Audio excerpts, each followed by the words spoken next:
वर्णादिदंसण सावम् भोक्ष्यामि नियमसारम् केवली शुद्ध केवली वणिदम्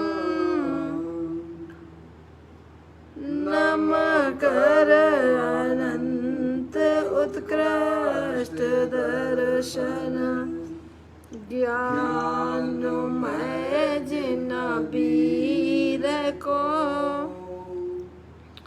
कहूँ नियम सार सो केवली शुद्ध केवली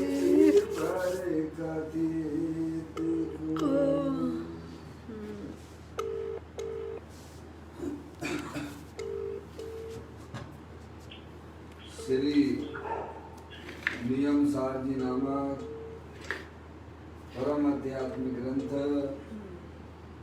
स्वाध्याय हेतु में विराजमान है। आज से 2000 वर्ष पहले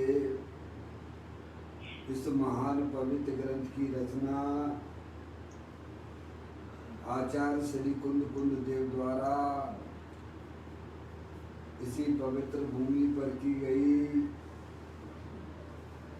इसके टीकाकार पदम प्रमलधारी देव मुनिराज हैं।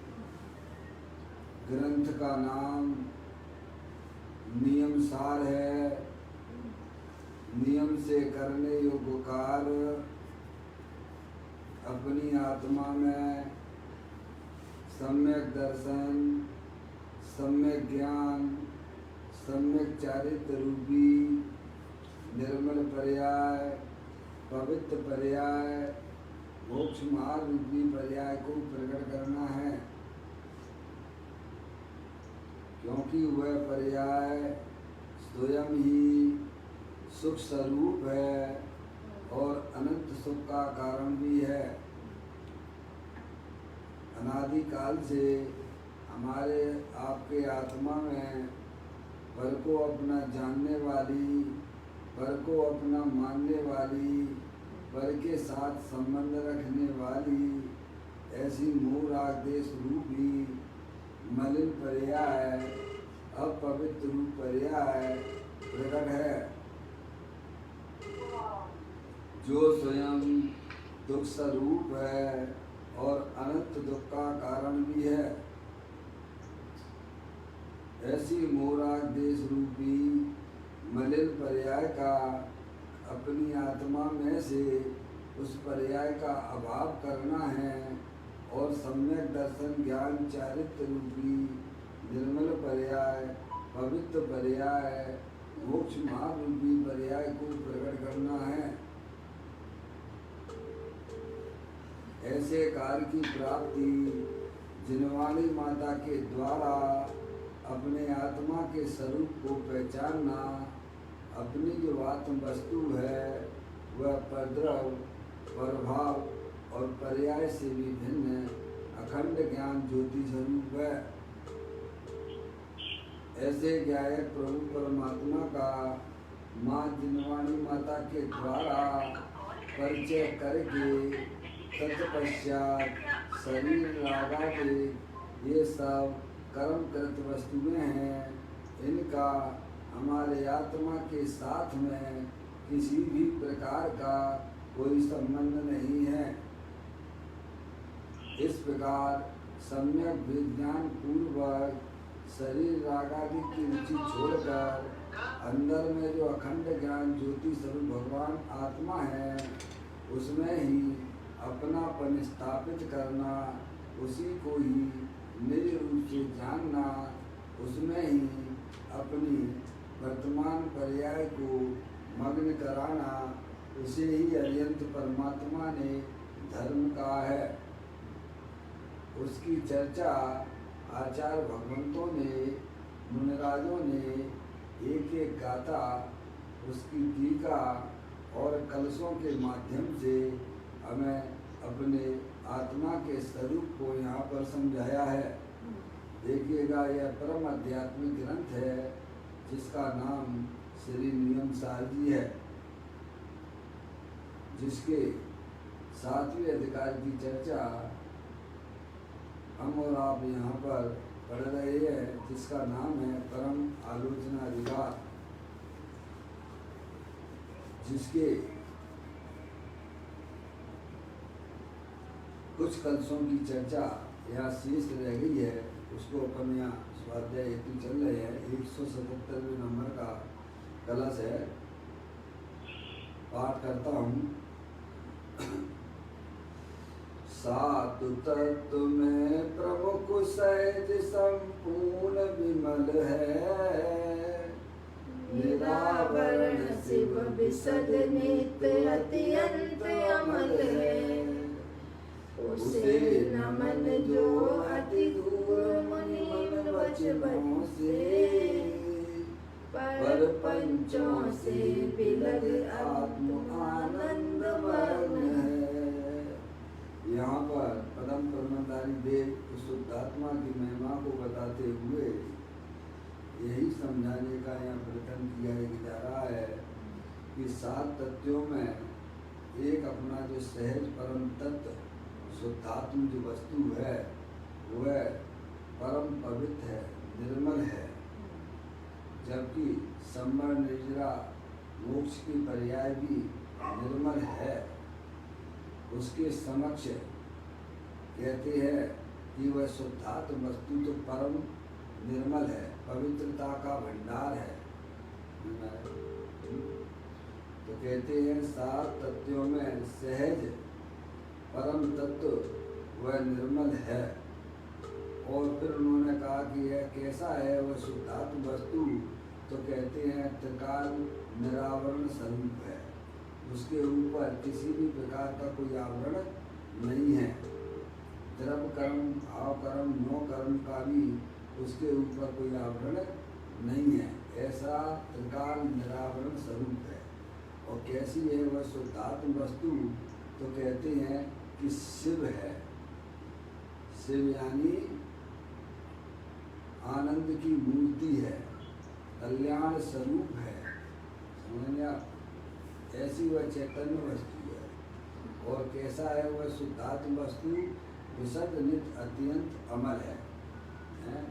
मलिनता के परिणामों से भी वह भगवान आत्मा सदैव नित्य अमल है, मलिन है, मल रहे, नित्य नित्य नित्य पवित्र है, पवित्रता का भंडार है। उसे वह जो मुनराज परम परमधारी देव मुनराज उसे नमन करते हैं। उसे नमन जो अति दूर मुनि मन वचनों से, वह शुद्धात्म वस्तु जो है मुनियों के भी मन वचन की अगोचर है, उसे वह मुनराज नमन करते हैं। नमन का मतलब यह है कि अपनी जो पर्याय है उस पर्याय को वैर मुक्ता छूटती हुई अंतर्मुख उपयोग के द्वारा वह चैतन्य वस्तु को ग्रहण किया जाता है, उसे ही वास्तव में नमन कहते हैं। तो फिर कहा उन्होंने, पर पंचों से विलग आत्म आनंद मग्न है। और वह जो है चैतन्य वस्तु है वह बाह्य प्रपंचों से परान्मुख है। इस प्रकार की वह सुंदर चर्चा 177वें नंबर की कलश में यह उसका भाव है। और इसी के ऊपर पूज्य गुरुदेव श्री ने यह जो व्याख्यान किया है उसकी चर्चा अपन यहाँ पर पढ़ रहे हैं। नियम सार प्रवचन भाग तीसरा है, पेज नंबर 955वें नंबर का है। कल अपन ने जो चर्चा की थी उस चर्चा की आगे अपन प्रारंभ करते हैं। कल यह बताया गया था कि वह जो चैतन्य वस्तु है जो शिव स्वरूप है, कैसी है? शिव स्वरूप है। शिव स्वरूप यानी कल्याण की मूर्ति है। शरीर जो है ये जड़ है और इसके अंदर जो चैतन्य वस्तु है वह कल्याण मूर्ति स्वरूप है, ज्ञानानंद मूर्ति स्वरूप है, सुख शांति का भंडार है। ऐसे ज्ञायक प्रभु परमात्मा का जो जीव आश्रय लेता है उसकी पर्याय में भी उसका कल्याण हो जाता है। हाँ, जरा भी स्वभाव से तो वह चैतन्य वस्तु शिव स्वरूप है ही, कल्याण मूर्ति है ही, लेकिन जिस जीव ने उस चैतन्य वस्तु का अवलंबन लिया है, आश्रय लिया है, उसकी पर्याय में भी उसका कल्याण हो जाता है। ये बात कल तक अपन ने पढ़ी, उसके आगे अपन चर्चा करते हैं 955 नंबर के पेज पर। यह सहज तत्व बाह्य प्रपंच से तो परान्मुख है ही।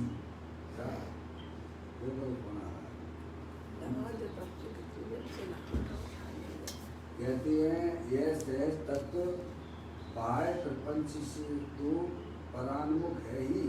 वह शुद्धात्म वस्तु जो है गैर मुक्ता से प्राप्त नहीं हो सकती है। क्या वह प्रपंचों के द्वारा वह प्राप्त नहीं हो सकती है, क्योंकि वह शुद्धात्म वस्तु जो है बाह्य प्रपंचों से दूर है। कहते हैं सहज तत्व बाह्य प्रपंच से तो परान्मुख है ही, मुनियों को भी मन वाणी द्वारा प्राप्त नहीं होता है। अगोचर है ना, जो चैतन्य वस्तु जो है मन वचन, मन जो है वह जड़ है, और वाणी भी वचन भी जड़ है। तो जड़े उनके द्वारा भी वह चैतन्य वस्तु की प्राप्ति होती नहीं है। तो कैसे होती है?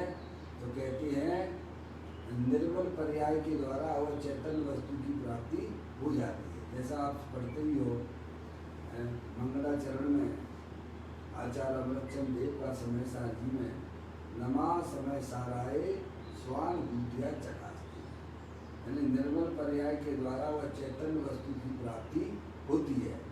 वह मन वचन के द्वारा मुनियों को भी, भले मुनिराज हैं, मन वाणी द्वारा प्राप्त नहीं किया। मन जो है हृदय के अंदर, जो शरीर के अंदर हृदय में 8 पंखड़ियों का द्रव्य मन है, वह जड़ है।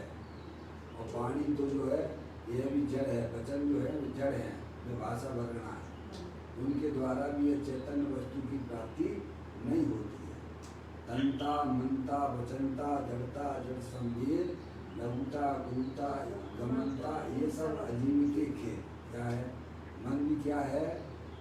मन भी जड़ है, और वाणी भी वचन भी यह भी जड़ है। और चैतन्य वस्तु जो है वह कैसी है?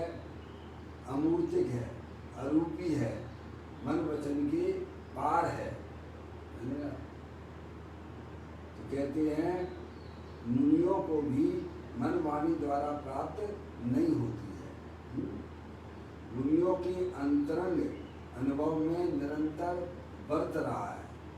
मुनियों के अंतरंग अनुभव में निरंतर बरत रहा है, यानी उनकी ज्ञान की पर्याय में वह चैतन्य वस्तु है भाई साहब निरंतर उनके जानने में आ रही है, उसका वह अनुभव उनको चल रहा है। तो कहते हैं मुनियों के अंतरंग अनुभव में निरंतर बरत रहा है और राग से पार है। जो संसार अवस्था में जो रागादिक परिणाम है, पुण्य पाप के परिणाम है, उससे भी वह चैतन्य वस्तु कैसी है? पार है। मन वचन के पार है। मन तो वचन यह जड़ है, और अंदर में जो रागादिक परिणतियाँ होती हैं, जो पुण्य पाप के परिणाम होते हैं, उनसे भी वह चैतन्य वस्तु भिन्न है। पार का मतलब भिन्न है। और मुनियों के सदैव उनके ज्ञान में, ज्ञान की पर्याय में, निर्मल पर्याय में वह चैतन्य वस्तु निरंतर उसका अनुभव उनके चल रहा है। ये बात बताया। मुनियों के अंतरंग अनुभव में निरंतर बरत रहा है, राग से पार है। ऐसे सहज तत्व को हमारा नमस्कार। मुनराज कहते हैं, लिखा ना, उसे नमन जो अति दूर मुनि मन वचनों से है। ठीक है, तो उसको कहते हैं, मुनराज कहते हैं, पदम प्रबलधाई के मुनराज स्वयं है, उसको कहते हैं कि मैं उस चैतन्य वस्तु को नमस्कार कर रहा हूँ। ऐसा शुद्धात्म तत्व की महिमा बताते हुए उसको वो जो है नमस्कार करते हैं। इससे भी दिव्य है। जैसे सहज तत्व को हमारा नमस्कार, मुराद कहते हैं ऐसे सहज तत्व जो है शुद्धात्म वस्तु है, जो द्रव कर्म भाव कर्म नौ कर्म से रहते हैं, यानी मन वाणी से भी पार है, राग से भी पार है। ऐसी शुद्धात्म वस्तु को मैं नमस्कार करता हूँ। नमस्कार यानी सब तरफ से अपनी पर्याय को पर द्रव पर भाव और पर्याय से भी प्रयोग करते हुए उस चैतन्य वस्तु का अवलंबन करना, वही वास्तव में है, वही वास्तविक नमस्कार है। ऐसे सहज तत्व की रुचि पूर्वक पहचान करना चाहिए। या खुद गुरुदेव कहते हैं, ऐसे सहज तत्व की रुचि पूर्वक पहचान करना चाहिए। ऐसा जो शुद्धात्म वस्तु है जिसे मुनराज भी नमस्कार करते हैं, ऐसे अपनी पर्याय में आप उसकी रुचि करिए। पंच परमेष्टि जिसका सेवन करते हैं, मैंने आप उसकी रुचि, सहज तत्व की रुचि हमारे पर्याय में अनादिकाल से है। भाई साहब काय की रुचि है? पंच इंद्रिय के विषयों की रुचि है, वो तो संसार का कारण है। कसायों की रुचि है, वह तो संसार का कारण है। तो कहते हैं शुद्धात्म वस्तु जो है पर द्रव पर भाव और पर्याय से भी भिन्न है। ऐसा सहज तत्व शुद्धात्म तत्व, उसकी हमें रुचि करना चाहिए। जिसका पंच परमेष्टि जिसका सेवन करते हैं, ऐसी चैतन्य वस्तु को पहचान कर अंदर में उसकी रुचि जागृत करो। ऐसे सहज तत्व की रुचि पूर्वक पहचान करना चाहिए। कैसे? ऐसे नहीं अनमन से नहीं, रुचि पूर्वक। आप कोई भी चीज काम करोगे भाई साहब, उसमें रुचि पूर्वक आप करोगे तो आपको रुचि का मतलब प्रसन्न चित्त से आनंदित होकर, ये तो अपनी ही बात है। ऐसे अपनी चैतन्य वस्तु की रुचि पूर्वक पहचान करना चाहिए। अनंत काल हो गया है, कभी भी हमने अपनी आत्मा के प्रति जागृति नहीं लाई है।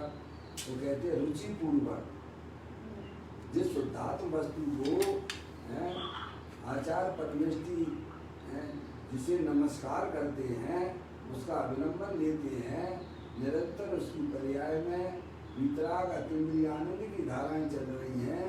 हमें भी ऐसी शुद्धात्म वस्तु को रुचि पूर्वक पहचान करना चाहिए, परिचय करना चाहिए, जानना चाहिए। ऐसे ये गुरुदेव जी ने साल ये बताया, ये बताने का मतलब क्या? तो तरस में ये बात आई है, उसका मतलब क्या?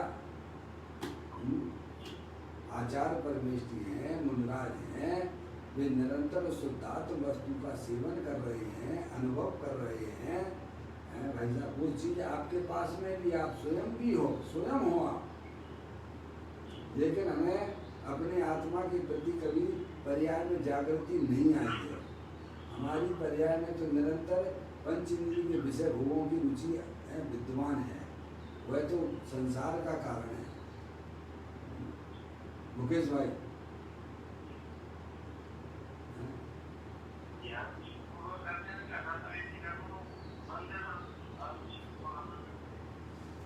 अपन अरुचि पूर्वक करते हैं तो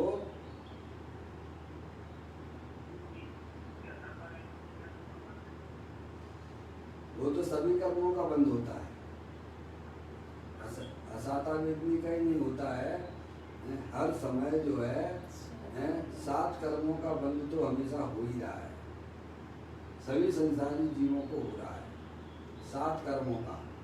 एक आयु कर्म जो है वह उसका बंद जो है जब त्रिभाग में होता है। आयु का जो मान लीजिए 80 साल की किसी की आयु है, 80 साल में इसका जो है देह परिवर्तन होना है, तो उसका जो है त्रिभाग कब पड़ेगा? 80 में से 60 चले गए, 80 में से 60 की आयु पूरी कर ली उसने, फिर उस समय वो आयु कर्म का बंद पड़ता है। 20 साल शेष रह जाती है, और उसमें भी अगर नहीं होगा तो फिर उसका भी त्रिभाग कर दीजिए, उसका भी त्रिभाग कर दीजिएगा। 20 वर्ष जो रह गए हैं उसके भी 3 भाग कर दीजिए। ऐसे जो है 8 बार जो है आयु त्रिभाग पड़ता है। ये पहले में नहीं हुआ तो दूसरे में हो जाएगा, दूसरे में नहीं हुआ तो फिर शेष आयु बची उसमें ऐसे होगा, और उसमें भी नहीं हुआ ऐसे करते जाइए तो अंतर्मुहूर्त में तो उसका आयु कर्म तो बनेगा ही बनेगा। तो 7 कर्मों का तो निरंतर बंद चल ही रहा है, उसमें केवल साता वेदनी है, वो असाता वेदनी नहीं है ना भैया, मुकेश भैया, निरंतर चल रहा है, निरंतर चल रहा है।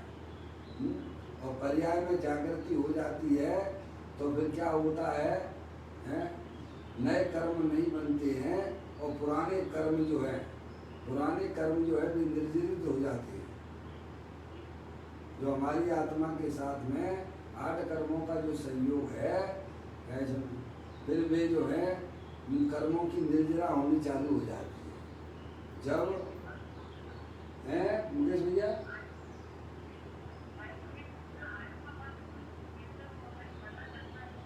नहीं, हमें पता नहीं पड़ता है, हमें कुछ भी नहीं मालूम पड़ता है, इसीलिए तो कहा क्या सावधान रहो। कोई मालूम नहीं पड़ता, अपन को कुछ नहीं मालूम पड़ता है।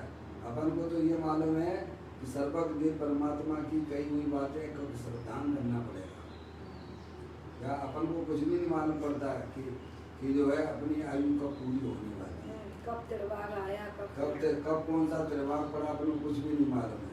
इसीलिए हर समय पर्याय में जागृति रखने की बात है, सावधान रहने की। हर समय पर्याय में जागृति रखिए।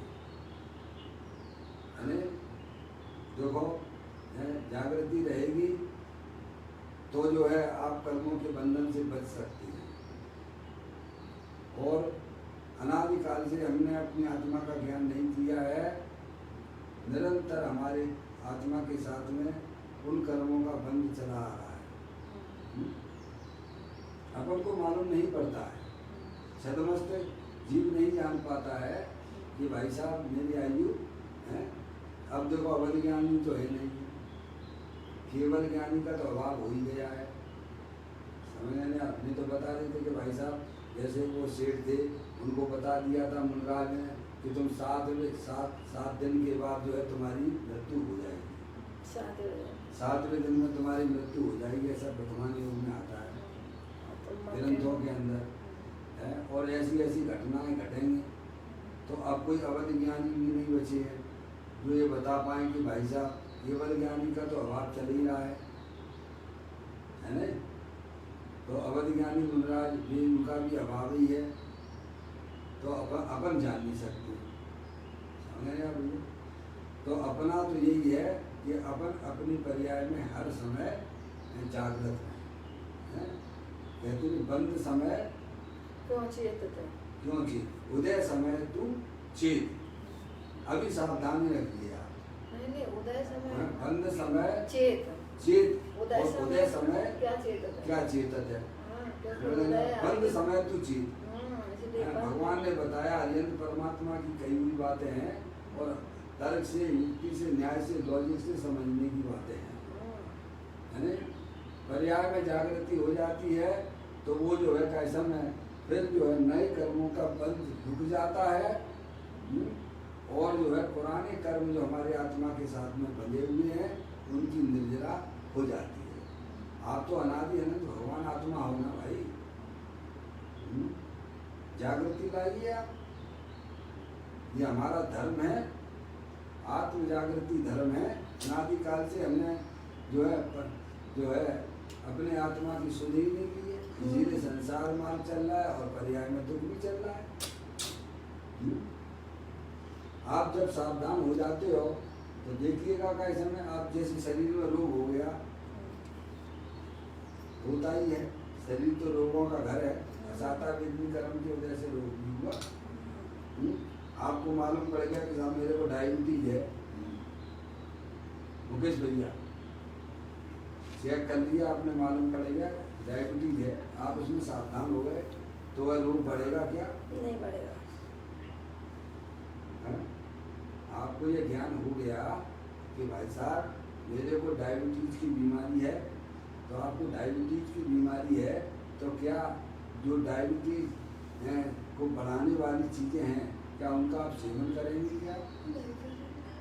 नहीं करेंगे। तो नहीं करेंगे तो रोग अपने आप शांत होने लग जाएगा, उसमें कहाँ दिक्कत है। बहुत से ऐसे महानुभाव लोग हैं कि साहब हम चेक नहीं करेंगे, चेक नहीं करेंगे, चेक नहीं करेंगे। अभी ऐसे महामारी में कोरोना का है, कोरोना का काल चल रहा है, लोगों को जो है सर्दी हो जाती है, जुकाम हो जाता है, बुखार हो जाता है, जो लक्षण होते हैं कोरोना के हैं, और देख रहे घर में एक साथ सबको हो गया है, सबको हो गया है। मुकेश भैया अभी तो यही चल रहा है ना, एक व्यक्ति को होता है तो परिवार में सभी लोगों को हो जाता है, वायरस है। अब भाई साहब चेक नहीं कराएंगे, मत कराइए आप। आपकी चेक नहीं करने से क्या हुआ, संक्रमण खत्म हो जाएगा, आप मुझे बताइए। और आप जागृत हो जाएंगे कि भाई साहब चेक कर लीजिए, देखिए मालूम पड़ जाएगा है कि नहीं है? तो आपको मालूम पड़ गया साहब ये तो संक्रमित है, तो संक्रमित है तो उसकी दवाई खा लेता है? सावधान हो गया वो, तो सावधान हो गया तो जो नुकसान होने वाला था शरीर को, उससे बचा के नहीं बचा वो है।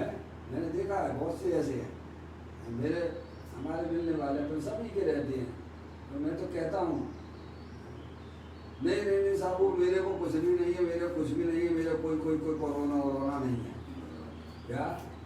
और बाद में ऐसी हालत हो जाती है, खराब हो जाती है, आवाज़ नहीं आ रही तो फोन काट के लगा लो, समझ में आया भैया? वो जो है ऐसा में नहीं मानती है कि साहब मेरे को कोरोना नहीं है। हमने कि भाई पूरे घर में तो तुमको जो है बुखार आ रहा है ना, एक को आता होता तो समझ में आती ना, किसको नहीं आ रही है? तुमको ये लक्षण दिखाई नहीं देते क्या? अरे तो जांच करवाने में तुम्हारा क्या जाता है भैया? होगा तो कैसे दवाई ले लेना, निकल जाएगा, उसमें कहाँ दिक्कत की वाली बात है। वैसे आवाज आ रही है? वो जो लेडीज कोई उनको नहीं आ रही है, उनको आती ही नहीं, दिक्कत आती है उनके मोबाइल में, ये क्या है समझ में आए। तो मेरा ये कहना है कि जैसे अपन को जानकारी हो गई है कि भाई साहब बैर मुक्ता दुख का कारण है और अंतर मुक्ता सुख का कारण है, तो आपको ज्ञान हो गया है तो आप सावधान हो जाइए। नहीं ज्ञान होगा तो ज्ञान करिएगा, क्योंकि आप आत्मा हो, आत्मा ही रहने वाले हो, तो उसका जो है कैसा में आप उसको जो है इग्नोर करोगे तो आप देखते हैं फिर वो इंजेक्शन पे उतर जाते हैं, कहाँ चले जाते हैं, पूरा संक्रमण हो गया और बिगड़ गया तो किस के समय जो है कैसा इतना बिगड़ जाता है कि फिर कोई काम ही नहीं करता है। ये तो हमने आपको दृष्टांत के माध्यम से बात है। कोई भी शरीर में अगर रोग हो जाता है, अगर वह व्यक्ति सावधान हो जाता है तो वह रोग बढ़ता नहीं है बल्कि खत्म होने लग जाता है। नहीं करवाते लोग, डायबिटीज का नहीं करवाते, ब्लड प्रेशर भी चेक नहीं करेंगे, डायबिटीज भी चेक नहीं करेंगे, क्यों? अरे वो तो फिर जो है हमारा जो खाना पीना चल रहा है ना, फिर उसमें बाधा आ जाएगी, क्या आ जाएगी? क्योंकि तुम्हें खाना बढ़िया मीठी चीजें खाना है तो वो तो बढ़ जाएगा ना भाई। आप जागृत हो गए तो भाई साहब देखिए अपने आप आपका जो है शुगर का लेवल कम हो जाएगा। जागृति ऐसे ही कहते हैं कि जो भाई साहब अपन को तो पता नहीं है कि कब हमारा जो है शरीर और आत्मा का संधि विच्छेद हो जाए भाई साहब, कब शरीर एक ऐसा आत्मा शरीर को छोड़ दे और दूसरी पर्याय में चले जाए। अभी आप जागृत हो जाएंगे, आप पहले से जागृत होइए आप, ये तो बहुत अच्छी बात है ना। ये तो आपको मालूम है ये अरिहंत परमात्मा की वाणी है, आचार परमेष्ठियों की कही हुई बातें हैं, वीतरागी भगवंतों की बातें हैं, ये किसी अरे गहरे नत्थु गहरे की नहीं है। जिनके ज्ञान में एक भी पदार्थ अनजाना नहीं रहता है, ऐसी केवली परमात्मा की वाणी है ये। वे कहती है कि तुम्हारी आत्मा के साथ में अनादिकाल से 8 कर्मों का संबंध है और उनके उदय भी तुम्हारे बाहर भी आते हैं, अनुकूल प्रतिकूल रूप से शरीर में भी आते हैं और तुम्हारे जो है आत्मा की पर्याय में भी मोह राग द्वेष के परिणाम होते हैं। आप उसको टेस्ट कर लीजिए, आप उसकी ज्ञान कर लीजिए, निर्णय कर लीजिए। अंदर जो चैतन्य वस्तु है वह शुद्धात्म वस्तु है, जो अनंत शक्तियों के भंडार वाली है, कल्याण मूर्ति है, ज्ञानानंद मूर्ति है, जो न कभी उपजती है और न कभी नाश को प्राप्त होती है। ऐसी चैतन्य वस्तु दे देवर में विराजमान है। आप अपने ज्ञान की पर्याय में निर्णय कीजिए। जो निर्णय करता है, चिंतन करता है, विचार करता है, ऐसे में वो ये जो कर्मों के बंधन से बच जाता है, बाहर निकल जाता है।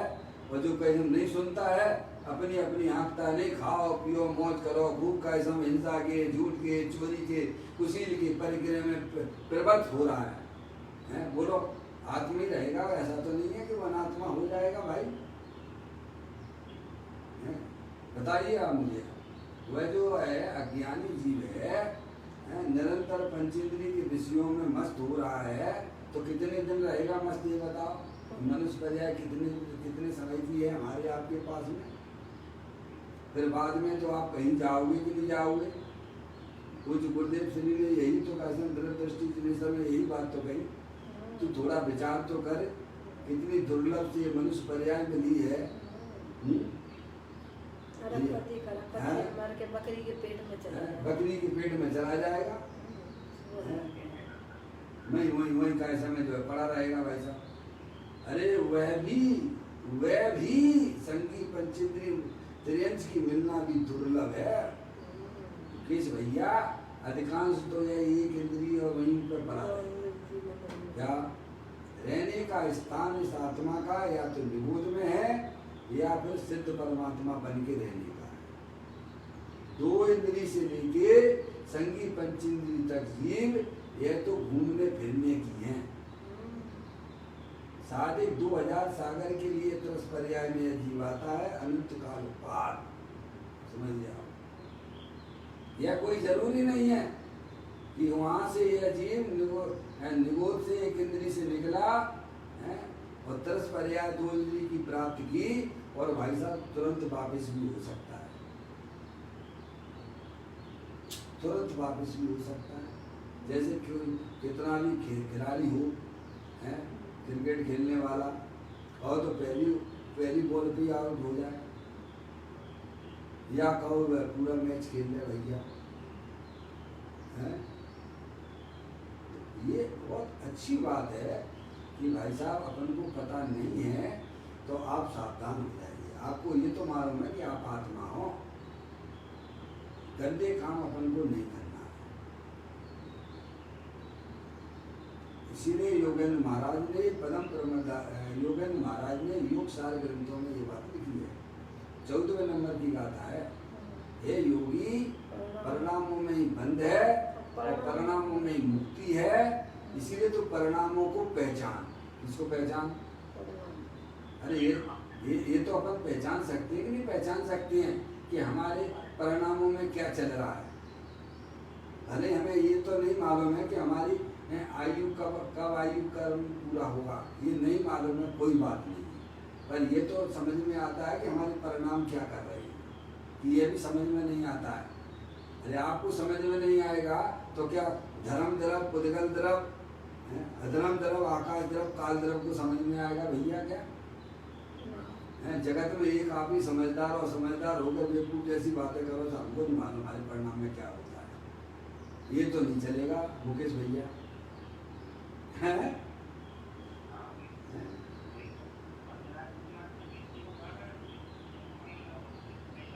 फिर उन्होंने कहा, सनत कुमार मुनिराज ने कहा, 700 वर्ष तक कोढ़ रहा उनके शरीर में, है? मेरे को तो एक ही रोग है, जन्म मरण का रोग है भाई साहब, इसकी दवाई तुम्हारे पास होगी दे दीजिए। नहीं प्रभु, इसकी दवाई तो आपके पास नहीं है, इसका इलाज तो आपको स्वयं करना पड़ेगा, कोई हमारा इलाज करने नहीं आएगा। आप परिणामों में जागृति रखिए कि भाई साहब मैं चैतन्य से भगवान आत्मा हूँ, अरूपी हूँ, शरीर से भिन्न हूँ, अनंत शक्तियों के भंडार वाला हूँ। इस प्रकार से शरीर रागादिक पुण्य पाप की रुचि छोड़िए, और अंदर में अपना भगवान आत्मा जो है उसकी अंदर में रुचि जागृत कीजिए। जो तुमने कभी हमने आपने कभी नहीं किया है। और जब तक हमारे हृदय में, हमारी ज्ञान की पर्याय में अपनी आत्मा के प्रति रुचि अंदर में जागृत नहीं होती है, तब तक अरिहंत परमात्मा के बताए हुए तत्व के प्रति भी हमें भाई साहब बेरुखी सी है। वचनामृत वीतरागिनो परम शांत रस मूल, औषध जे भव रोग नो कायर नो प्रतिकूल। पापा जागृति लाना, पापा जागृति लाना। जैसे लॉकडाउन में सरकार मना करती है कि भाई साहब घर में रहिए, दुकान पे नहीं जाइए, और तो भी हम सरकार की नहीं सुनते हैं और फिर भी चले जाते हैं, तो हमें रुचि काहे की है? जितनी रुचि हमें भाई साहब विषय भोगों की है, क्या उतनी रुचि अपनी आत्मा की है क्या? अपने से पूछिए, किसी दूसरे से ना पूछिए। ये तो आप जान सकते हो कि नहीं जान सकते हो भैया? बोलिए, परिणामों को तो जाना जा सकता है ना, है मुकेश भाई?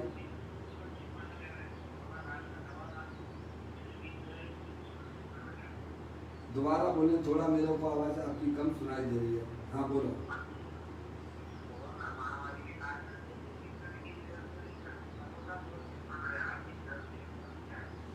हाँ, घर में ही सुरक्षित है। काय समय बताइए आप, यही तो भगवान कह रहे हैं, चैतन्य घर में सुरक्षित है। भगवान भी तो यही कह रहे हैं ना। सुबह ये भी कोरोना एक भगवान का रूप ही है एक प्रकार से। घर में रहने की कला सिखा रहा है। कोरोना भी तो यही हमको सिखा रहा है ना भाई, अपने घर में रहिए, पूरी तरह से सुरक्षित रहो, अपने उपयोग को अपने ज्ञान प्रभु परमात्मा में लगाइए, आप पूरी तरह से सुरक्षित हो जाओगे आप। मैं तो कह रहा हूँ, देखो कोरोना आया, इसी महामारी आई है, पहले लोग जो है कैसे खूब थाली में 2-4 लोग बैठ गए खा लेते हैं, कुछ पानी भी उल्टा सीधा पी लेते हैं। अब आ गए ना, उसी लाइन पर आ गए ना, गरम पानी, अपना पानी पीजिए आप, अपना ले जाओ, अपना ले जाइए, अपना टिफिन ले जाइए, खाइए, अकेले खाइए, 2 साथ में मत खाइए। अंदर से तो पहले ही बोलो है कि नहीं, अब चल रहा है कि नहीं चल रहा है? लोग कहते हैं कैसे ये तो सब जैनी बन गया, सब मुँह पे पट्टी रखने लग गए। क्या बताओ? पाप मत करिए आप, पंच इंद्रिय के विषय को मत करिए, पता नहीं स्पर्श इंद्रिय के भोग, उल्टा सीधा खाना। फिर अब मना करने लगा भाई आलू मत खाना, समझिए आप, ये सब तो सिखा रहा है कोरोना। हाथ धो, बार बाहर से हाथ धोइए आप, जूते चप्पल बाहर उतारिए आप। अब सब सिखा रहा है तो सब सीख रहे हैं। बोलो, चमड़े की वस्तु पहन के, चमड़े की वस्तुओं का सेवन ना कीजिए। चमड़े की वस्तुएं होती है ना, जूते चप्पल होते हैं ना, वो आपके पसीने से उसमें संगी पंछी जीवों की, समूह जीवों की उत्पत्ति होती है आपके पसीने से, और उससे, और वो जो वायरस है, वो वायरस फिर आपके खाने में जाता है, खा जाता है। सारा चढ़ना नहीं, और फिर भी लोग समझते नहीं है, क्यों निषेध किया जाता है? आप कारण तो समझिए आप, दिन में खाइए, रात में ना खाइए। आपको शरीर स्वस्थ रखना है, क्योंकि खाने से पहले सूरज की किरणों में वह भोजन जो है आपका बढ़िया जल्दी से पच जाता है, और शाम के बाद जो भोजन खाया जाता है, आय नली बंद हो जाती है। आय नली जब तक खुली रहती है, वो सीधा आपका आय नली में जाता है, और सूरज की किरणों से वह भोजन अपने आप जो है कैसे में आपका पच जाता है। ये सारी बातें भाई साहब वैज्ञानिक तत्व है ये, आज लोग भूल चुके हैं उस बात को। जबरदस्ती अपने शरीर को कैसे में ऐसा बीमार बना के रखा है। तो मैंने जागृति हो जाएगी तो भाई साहब कहीं कोई लफड़ा ही नहीं है। तो यहाँ यह बताया जा रहा है कि वह शेष तत्व को हमारा नमस्कार हो। अनुराग कहते हैं कि वह शुद्धात्म वस्तु जो है, तीनों काल विद्यमान वस्तु है, वह अपनी स्वयं की चीज है? उसके प्रति वह अंतर्मुखी उपयोग के द्वारा उसका आश्रय लेते हुए मुनिराज उसको नमस्कार करते हैं। ऐसे सहज तत्व की रुचि पूर्वक पहचान करना चाहिए। पूज्य गुरुदेव श्री कहते हैं कि अपने हृदय में, अपने ज्ञान की पर्याय में उस शुद्धात्म वस्तु के प्रति रुचि लाइए। रुचि जैसे पंचेंद्रिय के विषय भोगों में रुचि पूर्वक प्रवेश करते हो, उससे अनंत गुनी रुचि आपको अपने भगवान आत्मा के प्रति होना चाहिए। श्रीमद् राजचंद्र जी कहते हैं कि जितनी रुचि तुझे शरीर के प्रति है, उससे अधिक रुचि अपने आत्मा की होगी तो आत्मा का कल्याण होगा। क्या देखो नहीं, 24 घंटा संभालते रहते, किसकी चौकीदारी करते हो भाई साहब? शरीर को संभालते 24 घंटा संभालते, समझदार किसका समझदार बोलो? कितना बढ़िया बढ़िया खिलाते हो आप, उसी की सेवा में पूरा हमारा जीवन चला जाता है। समझ रहे हैं? और बाहरी फल पदार्थों की तरफ सावधानी हमारी पर्याय में चल रही है। भगवान कहते हैं वे तो भाई साहब वो तो तुम्हारे बस की बात नहीं है, वो तुम्हारे आत्मा से अत्यंत भिन्न है। आप आत्मा का ज्ञान कर लीजिए, आत्मा की सावधानी रखिए पर्याय में। जो अपनी चीज है उसके प्रति रुचि अंदर में, हृदय में हमारी जागृत होनी चाहिए। कुछ गुरुदेव श्री कहते हैं जिसका सेवन पंच परमेष्टि करते हैं, ऐसी शुद्धात्म वस्तु जो है देह देवन में विराजमान है। आप स्वयं हो, आपकी चीज है। ऐसे सहज तत्व की रुचि पूर्वक पहचान करना चाहिए। कल्याण मूर्ति स्वरूप है भगवान आत्मा अपना, ज्ञानानंद मूर्ति है, शुद्ध है, परम शुद्ध है। ऐसे कलश भी है ना, समय सारथी में 23वें नंबर का कलश है ना।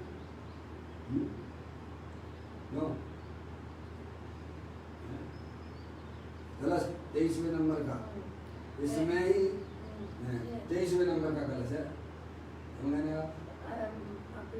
तत्व कोतूहलीसन, ये शब्द का उपयोग किया आचार्य तत्व कोतूहलीसन। कैसे भी मर के भी क्या बहुत कष्ट सहन, कष्ट भी हो तो भी तो कैसे हम अपने आत्मा के प्रति रुचि अंदर में जागृत करें। जैसे हमें पंचेंद्रिय के विषयों की भाई साहब रुचि अंदर में पड़ी हुई है। घर में महिला की इच्छा हो गई कि भाई साहब गए बाजार में गए और उसने कोई साड़ी देखी है अथवा कोई आभूषण देखा, तो अंदर में उसको कैसे होता है कि प्राप्त करने की, और उसके लिए नहीं लाओ तो जो है लड़ाई झगड़े होने लग जाते हैं।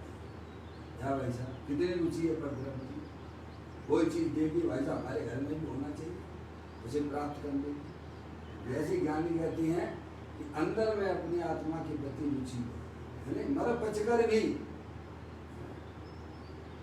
तो ये बात उन्होंने कही, ऐसे सहज तत्व की रुचि पूर्वक पहचान करना चाहिए।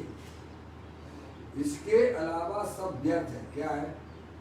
सब होता है, सब व्यर्थ है, सब बेकार है, कोई मतलब समय पास करना है भाई साहब, है? क्योंकि आत्मा को परद्रव्य तो मिलते नहीं है भाई साहब, मिलते हो तो बताइए। आत्मा अरूपी है, आप अरूपी हो, चेतने से भगवान आत्मा हो, बाकी ये परद्रव्य जो है ऐसा ये परद्रव्य है, वे कभी भी तुम्हारे नहीं हो सकते। ऐसा एक पुरानी फिल्म का गाना है, मुझे याद नहीं, मैं पराई हूँ पराई मेरी आस ना कर। मुकेश भैया आगे का मुझे कुछ नहीं मालूम। मैं पराई हूँ पराई मेरी आस ना कर, तू मेरी आशा मत कर कि मैं तुझे मिलने वाली नहीं, मैं तो दूसरे की हूँ।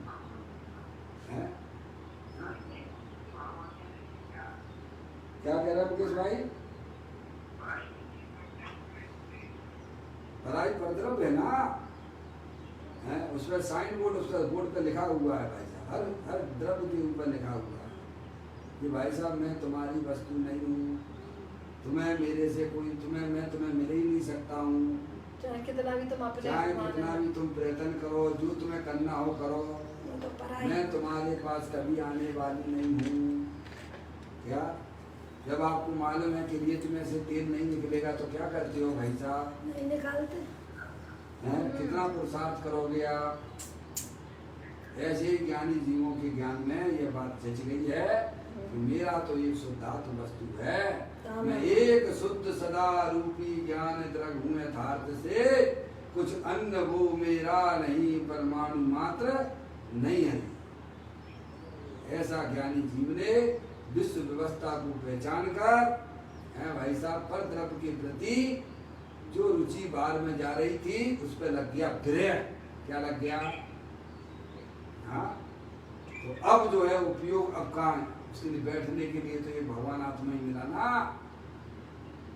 अब वह उपयोग अपने चैतन्य स्वरूप के भगवान आत्मा का आश्रय देता है। ऐसे अपनी आत्मा के प्रति हमें हृदय में ज्ञान की पर्याय में रुचि हो तब ये काम होता है। वैसा कोई सामान्य बात नहीं है। जी बोला मुकेश भाई।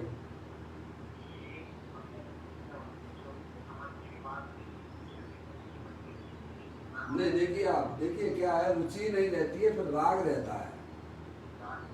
देखिए आप रुचि जो है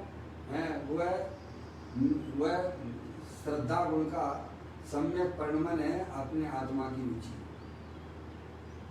और उसके बाद जो है राग जो है राग रह जाता है, ज्ञानियों की पर्याय में भी रहता है। अभी पूरी तरह राग टूटा नहीं है, इसीलिए मुनराज भी उस राग को तोड़ने के लिए शरीर के प्रति जो राग रह गया है उसे भी तोड़ने के लिए आपने देखा होगा गर्मियों के महीनों में वे भाई साहब कहाँ जाते हैं? पर्वत के ऊपर का समय है, ऐसी तपती हुई मई जून जैसे अभी यहाँ पर अपने यहाँ गर्मी पड़ गई है भाई साहब। सामान्य व्यक्ति धूप में खड़ा नहीं हो सकता है। हमारे मुनराज अभी उनके पर्याय में किंचित राग रह गया शरीर के प्रति, उस राग को भी तोड़ने के लिए पर्वत पे जाके भाई साहब चट्टान पर बैठ के उस राग को भी तोड़ते हैं। हमें वो चारित्र मोहिनी संबंधित है। कैसा है वो?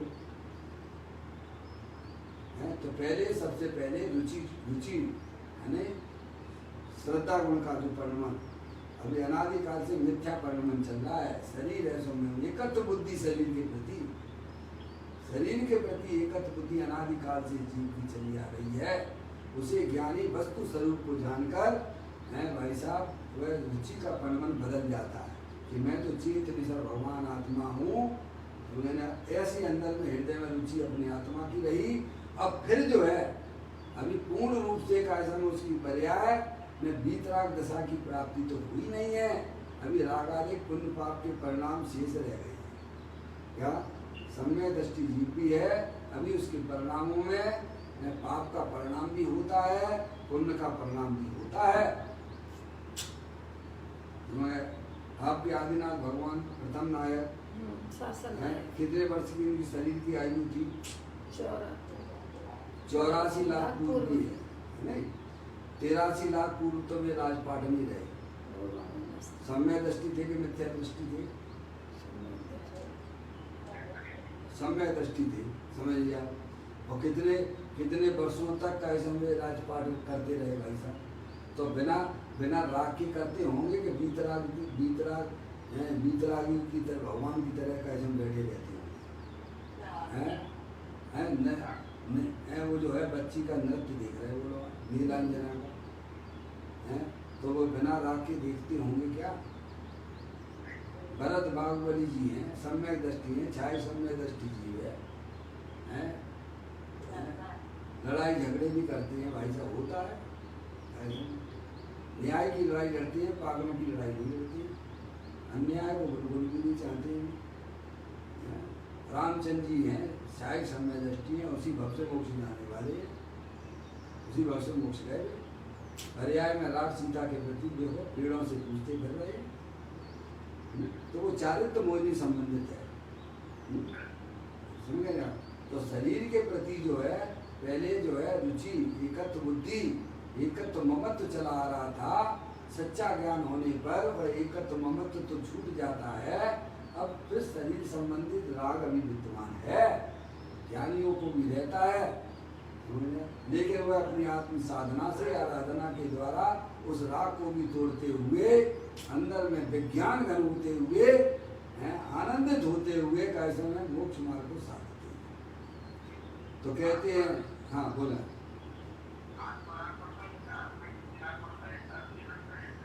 है क्या, दोबारा बताएं।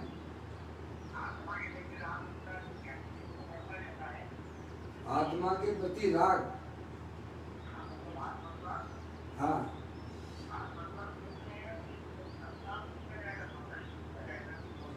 हाँ, स्वतः अपने आप, अपने आप एक बार या रुचि का परिमन अंतर्मुखी हो गया। जैसे कहते लबकी गाय गुनौदे खाए, दौड़ी दौड़ी महुआ थक गया। जिसको एक बार अपने जो है वो जो चीज जो अच्छी उसे लगी है उसे याद करना पड़ता है क्या? दौड़ी छूटी उसकी परिणति वही जाती है। उसका जो पर्याय में एक बार जिसने है, समझ गए आप, उसको बारंबार उसकी प्रतीति रहती है कि नहीं रहती है?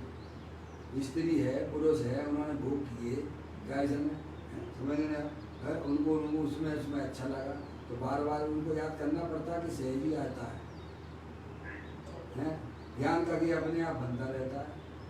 ये तो विभाव परिणति है। ऐसे ही जो है भाई साहब, एक बार जिसमें आत्मा की रुचि हो गई है अंदर जागृत, अब उसकी पर्याय में सहज, अब उसे कोई बारंबार याद नहीं करना पड़ता है, लेकिन ये अभ्यास के द्वारा सब प्राप्त होता है। एक बार आप निर्णय कर लीजिए, राग तो रह जाता है, फिर सुबह भी हुआ जो है ऐसा में वो अपने, जैसे आपने दूध में जामुन डाल दिया, आपका काम क्या था?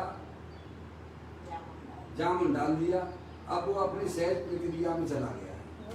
अब आपको उसे देखने की जरूरत नहीं है। अब 7-8 घंटे के बाद वह स्वयं थप्पा बन जाएगा दही के।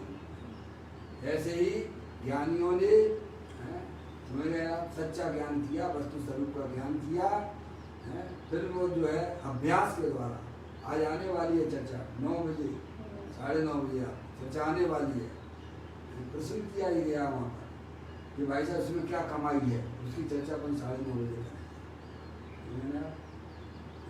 कि साहब हमने जो है तथ्य को जानने के बाद क्या इसमें क्या कमाई क्या हो गई है, बताएंगे ना गुरुदेव तेरी क्या कमाई हो गई। इतना बढ़िया काम चल रहा है उसका कि पूछो मत। तो सहज ही फिर जो है ना, फिर उपयोग जाता है, बाहर जाता है, फिर वह सम्यक भेद ज्ञान के द्वारा फिर वो अंदर ऐसा दिया गया है। मोक्ष मार्ग प्रकाशक में भी दिया गया है, सब विकल्प से निर्विकल्प होने का विधान। आप पढ़िएगा मुकेश भैया, मोक्ष मार्ग प्रकाशक में 9 अध्याय पूरे होने के बाद सब विकल्प से निर्विकल्प होने का विधान। सम्यक दृष्टि जीव भी जब ध्यान के लिए भाई साहब बैठता है तो वह सबसे पहले द्रव कर्म, भाव कर्म, 9 कर्म से रहित मैं शुद्धात्म वस्तु हूँ। आनंद लेना है ना आत्मा का भैया, तब वह जीव भी भाई साहब ज्ञान के सामायिक का मतलब क्या है? सामायिक में क्या होता है? स्थिरता। चलिए अपन थोड़ा विषय पे आएंगे। अब यहाँ बात चलती है, पूरा करना है। ऐसे सहज तत्व की रुचि पूर्वक पहचान करना चाहिए। रुचि पूर्वक शब्द दिया गया है, जिसका जो वस्तु बताई गई है, जो शुद्धात्म वस्तु बताई गई है कि तीनों काल ज्ञानानंद मूर्ति है, पर द्रव प्रभाव से भिन्न है, जिसका सेवन कैसे में पंचपरमेष्टि करते हैं, आचार्य भगवंत भी उसको नमस्कार करते हैं। ऐसे शुद्धात्म वस्तु की अपने अंदर रुचि पैदा करना चाहिए। इसके अलावा सब व्यर्थ है, सब बेकार है, टाइम पास करने की बात है। मनुष्य पर्याय मिला, एक एक समय आप जो है पर द्रव की तरफ लक्ष्य करके पर द्रव के बारे में सोचते रहते हो, कभी आत्मा के बारे में सोचते हो कि अगर मान लीजिए मेरा शरीर यहाँ छूट गया या मैं दूसरी पर्याय में जाऊँगा तो मेरा क्या होगा? पर द्रव्यों के बारे में सोचते रहते, पर द्रव्य के बारे में सोचते रहते हो। तो कहते हैं इसके अलावा सब व्यर्थ बेकार है। इसके इस सहज तत्व में परिपूर्ण शक्तियां हैं। क्या है? आपको 9:30 बजे बैठना चाहिए। मैंने इसका जवाब आपको मिलेगा, इस समय के अनुसार मैं उससे यहाँ नहीं कह रहा हूँ। तो कहता हूँ इस सहज तत्व में परिपूर्ण शक्तियां हैं। कैसी हैं? अनंत शक्ति। सहज जो अपना शुद्धात्म वस्तु है, जो चीज आपको चाहिए थी सब चीजें आपके आत्मा में मिलेंगी। और बोलो क्या कहें? जो भी आपको चाहिए सब की सब तुम्हारे आत्मा में भरी पड़ी हुई है। आप क्या चाहते हो? भगवान बनना चाहते हो? पर्याय में बोलो, बनना चाहते हो कि नहीं बनना चाहते हो? और इससे बड़ी बात क्या हो सकती है आपके लिए? हैं? हर जीव भगवान बनना चाहता है। बनना चाहता है कि नहीं बनना चाहता है? भगवान बनना चाहते, वो भी तुम्हारी आत्मा में पड़ी हुई है। और बोलो, उसकी चर्चा 9:30 हो गई है। कहते हैं इस सहज तत्व में परिपूर्ण शक्ति है, परिपूर्ण शक्ति है। इसमें ही मोक्ष पर्याय प्रकट होती है। क्या? मोक्ष पर्याय समय दर्शन ज्ञान चारित्र वाली निर्मल पर्याय प्रकट होती है। इसमें से ही मोक्ष पर्याय प्रकट होती है। वह कहीं बाहर से प्रकट नहीं होती है। क्या? अपना भगवान आत्मा शुद्धात्म वस्तु है, अनंत शक्तियों का भंडार वाला है, उसमें से ही निकलेंगी। अरे भाई, जो है आपकी जो है फौज में टंकी में पानी कहाँ से आएगा? भाई साहब, कहाँ से आएगा? उसमें से आएगा। उसमें से जो है बोरिंग में से आएगा। पानी नीचे पाताल में है, उसमें से आएगा। समझ नहीं आप? तो ऐसे ही जो है सुख रूपी पर्याय काय में से आएगी। आत्मिक आनंद काय में से आएगा। भगवान आत्मा है ना, सुख स्वरूप आनंद स्वरूप है ना भाई साहब। उसका लक्ष्य करो ना, आपको प्राप्त हो जाएगा। तो कहते हैं उसमें से इसमें से ही मोक्ष पर्याय प्रकट होती है। वह कहीं बाहर से प्रकट नहीं होती है। क्या? और अपन बाहर से प्राप्त करने की सुख रूपी पर्याय, अतिरिक्त वाली पर्याय कहाँ से प्राप्त करना चाहते हैं? स्पर्श इंद्रिय के भोग होंगे। गर्मी चल रही है, एसी में से निकल आएगा। आनंद काय में से आ गया। मजा आ गया कि नहीं आ गया? भोजन कर लिया भाई साहब, आज के आनंद कीजिए। काय का आनंद? सुन, तुम्हारा आनंद है क्या? कभी विचार ही नहीं करते।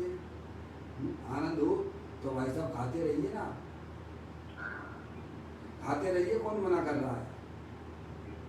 फिर आप मना क्यों करने लगते हो भाई साहब? और कोई जबरदस्ती रखे तो लड़ाई झगड़ा भी करने लग जाओगे। पहले तो बड़ी रुचि के साथ में बैठी थी भाई साहब, और फिर गुलाब जामुन खाने की इच्छा हो रही थी, 2 खाए तो बड़ा अच्छा लगा। तो 4 खाओगे तो डबल आनंद हो जाएगा ना।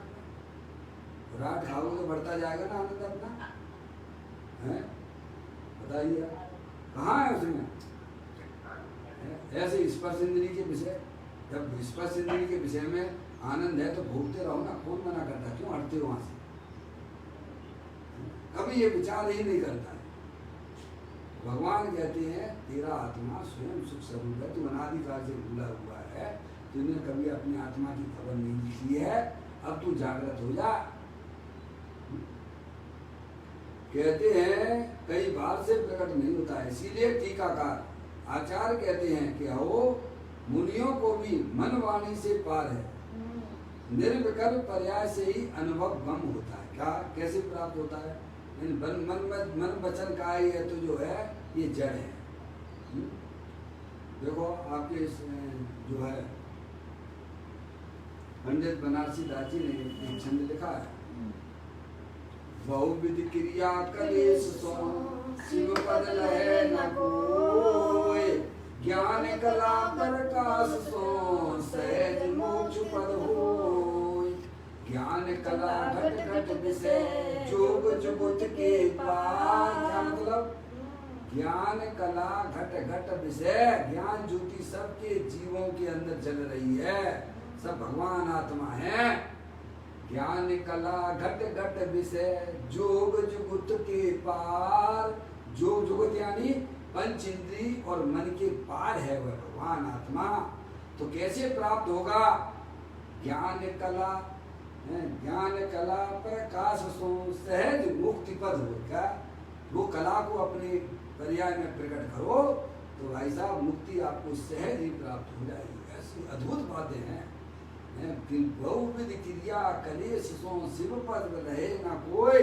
किसी भी जीव को भाई साहब शरीर को सुखा दिया तो शरीर की मुक्ति होगी कि तो आत्मा की मुक्ति होगी। मानो शरीर की होगी आत्मा की। अब तुम्हें सुखाना चाहिए था कसायों को, सुखा रहे हो शरीर को और बाद से मुक्ति माने बैठे हो। कैसे भगवान कहते हैं कसायों को सुखाना, तो प्रभु कसाय कैसे सूखती हैं? तो कहते सम्यक वेद ज्ञान के द्वारा सूखती हैं। क्या सच्चा ज्ञान करने से कसाय जो है सूख जाती है, दूर हो जाती है, भाग जाती है। निज निज ज्ञान कला प्रकाश को सहज मुक्त पद, अपनी पर्याय में अपनी वेद ज्ञान की ज्योति जलाओ, सब जीव मुक्ति को प्राप्त हो। यानी ज्ञान की पर्याय के द्वारा वह चैतन्य वस्तु की प्राप्ति होती है। योग जुगत के पार, पंच इंद्रियों मन के पार वह भगवान आत्मा है। तो ये बात यहाँ पे आ गई है।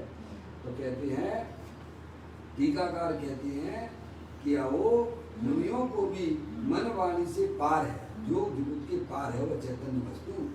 तो कैसे प्राप्त होती है? निर्विकल्प पर्याय से ही अनुभव मन, यानी वेद ज्ञान की ज्योति के द्वारा वह चैतन्य वस्तु प्राप्त हो जाती है, अनुभव में आ जाती है। निर्विकल्प पर्याय से ही अनुभव गम होता है।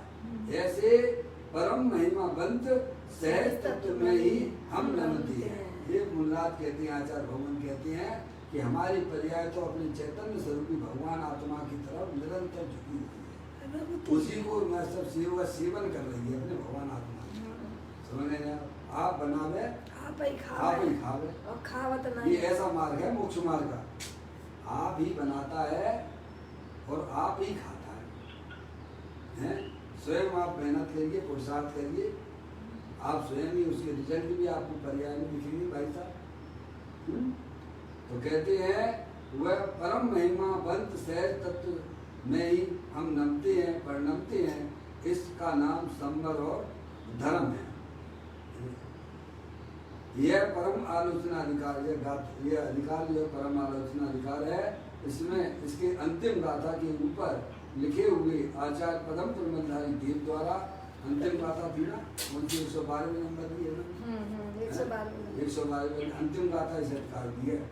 तो कहते हैं अंतिम गाथा के ऊपर लिखे हुए आचार्य पदम प्रबंधारी देव द्वारा लिखित कलश में त्रिकाली सहज तत्व की महिमा करके उसे नमस्कार किया गया। इस प्रकार से चर्चा अपन ने यहाँ पर पूरी की है। कल फिर एक नए कलश के साथ में 178वें नंबर का कलश अपन आप पढ़ेंगे। उसमें यह बात आएगी सहज तत्व के आश्रय से उत्पन्न वीतरागी दशा को नमस्कार करते हैं। निज निधि निज में बताई, यह अनंत अनंत उपकार है। उसके लिए जिन वाणी माँ को वंदना सतबार है, वंदना सतबार है। 9 बार नमस्कार मंत्र।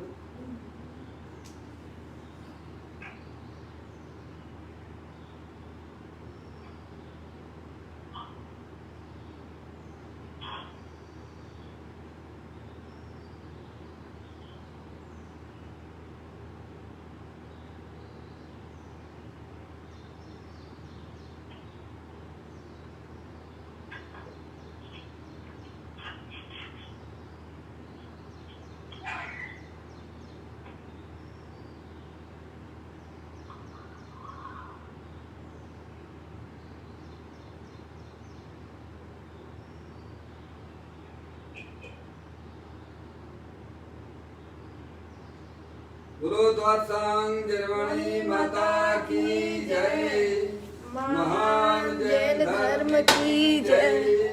सभी साधर्मी आत्मार्थी बंधुओं को सादर जय जिनेंद्र।